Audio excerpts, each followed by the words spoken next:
L'examen de 52 dossiers, soit 48 pour la presse écrite et 4 pour la presse en ligne. La dénomination a changé. On est passé de l'aide à l'appui institutionnel de l'État à la presse à capitaux privés. Mais sur le terrain, le constat, lui, ne change pas. Des enveloppes toujours aussi faibles face aux charges et aux défis d'une presse camerounaise en quête de survie. Cette année a connu une légère hausse, elle est de 112 millions de francs CFA. C'est l'enveloppe destinée à 52 médias privés dont les dossiers ont été examinés ce jour au ministère de la Communication. Sous d'autres cieux, ce budget conviendrait à un seul média privé. Qui, je le sais, reste largement en deçà de vos attentes. Et la comparaison avec certains pays africains voisins est saisissante. En Côte d'Ivoire, l'appui public aux médias privés atteint 1,6 milliard de francs CFA.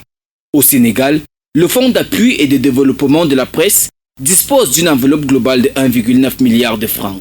En Guinée, la haute autorité de la communication a annoncé le 9 janvier dernier une subvention annuelle de l'État aux médias privés de 3,6 milliards de francs CFA.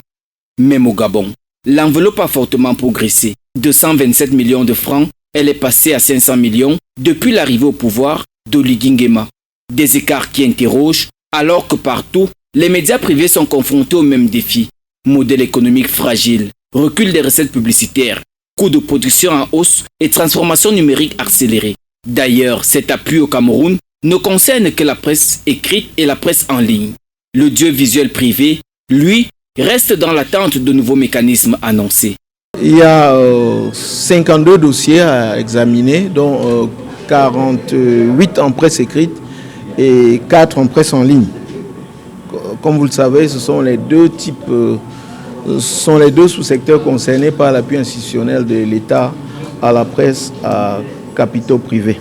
Le chantier est vaste et pour les entreprises de presse privée, l'urgence l'est tout autant. Au-delà d'une simple enveloppe budgétaire, c'est la viabilité économique d'un secteur stratégique pour le pluralisme de l'information qui est en jeu.